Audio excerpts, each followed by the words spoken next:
YCP సిద్ధం సభకు YCP శ్రేణులు భారీగా తరలివస్తున్నాయి. సభా ప్రాంగణం జనసంద్రంగా మారింది. మరిన్ని వివరాలను మా ప్రతినిధి రాఘవేంద్ర అందిస్తారు.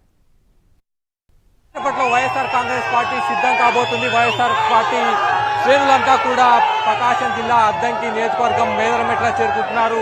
భారీ స్థాయిలో దాదాపు 6 జిల్లాల నుంచి 44 అసెంబ్లీ నియోజకవర్గాల నుంచి పార్టీ శ్రేణులు, నాయకర్తలు, కార్యకర్తలంతా కూడా మేదరమెట్ల చేరుకుంటున్నారు. పెద్ద సంఖ్యలో రాప్తాడుతో, అంటే గతంలో చివరి సభ సిద్ధం సభ రాప్తాడులో జరిగింది. అంతకంటే భారీగా ఈ సభను విజయవంతం చేసేందుకు వైఎస్ఆర్ కాంగ్రెస్ పార్టీ ప్రతిష్టాత్మకంగా ఈ సభ నిర్వహిస్తుంది. అందుకోసమే పెద్ద ఎత్తున పార్టీ శ్రేణులంతా కూడా ఇక్కడ చేరుకుంటున్నారు. 15 లక్షల మందితో ఈ సభను నిర్వహించాలని వైఎస్ఆర్ కాంగ్రెస్ పార్టీ లక్ష్యంగా పెట్టుకుంది. అందులో భాగంగానే పెద్ద స్థాయిలో పార్టీ నేతలు, కార్యకర్తలంతా ఇక్కడ చేరుకున్నారు. ఉత్సాహంతో వారంతా కూడా వైఎస్ఆర్ కాంగ్రెస్ పార్టీ నినాదాలు చేస్తున్నారు. జగన్ కు అనుకూలంగా నినాదాలు చేస్తున్నారు. వచ్చే ఎన్నికల్లో గెలుపు మాదేనన్న విజయ సంకేతాన్ని కూడా చెబుతున్నారు. పార్టీ క్యాడర్లో పెద్ద ఎత్తున జోష్ కూడా కనిపిస్తుంది. సభా ప్రాంగణానికి బయట ప్రస్తుతం మనం ఉన్నాము. మెయిన్ రోడ్ పైన, జాతీయ రహదారిపై ఉన్నాం. పెద్ద స్థాయిలో పార్టీ నేతలు, కార్యకర్తలంతా కూడా ఇక్కడ చేరుకుంటున్నారు. మరి కాసేపట్లో వైఎస్ జగన్మోహన్ రెడ్డి ఇక్కడ చేరుకుంటారు. పార్టీ శ్రేణులను ఉద్దేశించి ప్రసంగిస్తారు. రానున్న రోజుల్లో ఎన్నికల ప్రచారాన్ని ఏ విధంగా చేయాలన్న దానిపై ఆయన పార్టీ నేతలకు దిశానిర్దేశం చేస్తారు. అదే సమయంలో కూటమికి సంబంధించి TDP, Janasena, YCP, TDP, Janasena, BJP కూటమికి సంబంధించి ఏ విధంగా రానున్న రోజుల్లో ఆ కూటమి టార్గెట్ చేయాలనే అంశానికి సంబంధించి కూడా పూర్తి స్థాయిలో వారందరూ కూడా దిశానిర్దేశం. మొత్తం మీద మాత్రం పార్టీ శ్రేణులంతా కూడా పెద్ద ఎత్తున వైఎస్ఆర్ పార్టీ శ్రేణులంతా కూడా మేదరమెట్ల చేరుకుంటున్నారు. మరి కాసేపట్లో భారీ బహిరంగ సభ సిద్ధం ప్రారంభం కాబోతుంది. కోర్టుతో కలిసి Raghavendra, NTV. TDP, Janasena, BJP పొత్తు ఊహించిందే అన్నారు మంత్రి అంబటి రాంబాబు. అన్ని పార్టీలు కలిసొచ్చినా తమకేం కాదని అన్నారు ఆయన. ఏపీలో 90% మందికి పైగా ప్రజలకు ప్రభుత్వ పథకాలు అందాయని చెప్పారు.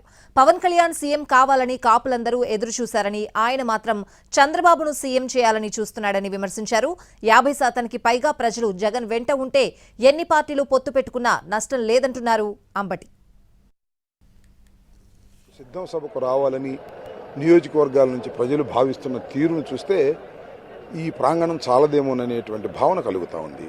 15 లక్షలు కావచ్చు, ఇంకా పెరగవచ్చు, కొంతమంది ట్రాఫిక్లోనే ఆగిపోతారు అనేటువంటి భావన కలుగుతుంది. సిద్ధం సభ ఇది 4వ సభ మాది. ఇది ఫస్ట్ ఫేజ్ ఎలక్షన్ ప్రచారం లాంటిది. 3 సిద్ధం సభలు అయిపోయాయి. ఎలక్షన్ అనౌన్స్మెంట్ వచ్చే లోపు, నోటిఫికేషన్ వచ్చే లోపు 4 సిద్ధం సభలని పూర్తి చేసుకోవాలనేది భావించినటువంటి సందర్భంలో 4వ సిద్ధం సభ చాలా ఆసక్తికరంగా జరుగుతూ ఉంది. చాలా పెద్ద ఎత్తున ఈ 3 సభల కన్నా కూడా, గతంలో జరిగిన 3 సభల కన్నా కూడా ఇది పెద్ద ఎత్తున జరగబోతా ఉన్నది. ఆ 3 భారతీయ జనతా పార్టీ, తెలుగుదేశం, పవన్ కళ్యాణ్, జనసేన 3 కలిసే వస్తారనేది మా అభిప్రాయం మొట్టమొదటి నుంచి. అదే జరిగింది. వాళ్ళు కలిసి వచ్చినా మాకేం కాదే.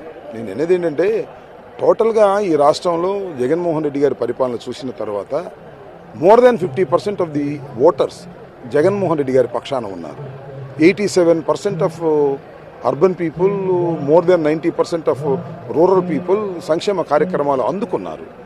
డెవలప్మెంట్ కూడా గ్రామస్థాయి నుంచి బ్రహ్మాండంగా జరుగుతూ ఉన్నది. ఈ దశలో జగన్మోహన్ రెడ్డి గారికి more than 50% ఓటర్లు ఉన్నప్పుడు ఎన్ని పార్టీలు గెలిస్తే ఏమవుతుంది? వాళ్ళు కలిసినా ఏం కాదు, కలగకపోయినా ఏం కాదు. కలగకపోతే థంపింగ్ మెజార్టీతో గెలుస్తారు, కలిస్తే మెజార్టీలో కొద్దిగా చిన్న చిన్న ఉంటే ఉండొచ్చు తప్ప టోటల్గా 3 కలిసినా ఏవి కాదు. ఇంకొక అంశం అంటే 3 కలిస్తే ఓట్లు ట్రాన్స్ఫర్ అయిపోతాయి అనుకోవటం కూడా పొరపాటు. వాళ్ళకి పవన్ కళ్యాణ్ ముఖ్యమంత్రి కావాలని కాపులు లేదా జన సైనికులు అనుకుంటున్నారు. మరి పవన్ కళ్యాణ్ నేను ముఖ్యమంత్రి కాదు, చంద్రబాబు ముఖ్యమంత్రి ఉంటున్నారు. టోటల్గా ఈ రాష్ట్రంలో ఎన్నికలు జరుగుతున్నది ఇద్దరి మధ్యన. ఒకరు చంద్రబాబు, 2 జగన్మోహన్ రెడ్డి గారు. ఇద్దరు ఎవరు ముఖ్యమంత్రి కావాలనేది వాళ్ళ ఓటింగ్. ఎవరు ముఖ్యమంత్రి కావాలని ప్రజలు కోరుకుంటారు? మోసగాడైన చంద్రబాబుని ముఖ్యమంత్రి కావాలని కోరుకుంటారా? లేదు, ఇచ్చిన మాటను తూచా తప్పకుండా అమలు చేసినటువంటి జగన్మోహన్ రెడ్డి గారిని ముఖ్యమంత్రి కావాలని కోరుకుంటారు. Simple logic. జగన్మోహన్ రెడ్డి గారే ముఖ్యమంత్రి కావాలనుకుంటారు.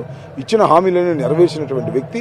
చంద్రబాబు నాయుడు తన 14 సంవత్సరాల ముఖ్యమంత్రి కాలంలో ఏ వాగ్దానాన్ని నెరవేర్చని మోసగాడు. కాబట్టి మోసగాడిని ఓడిస్తారు, నిజాయితీ పరుణ్ణి, మొనగాడిని గెలిపిస్తారు.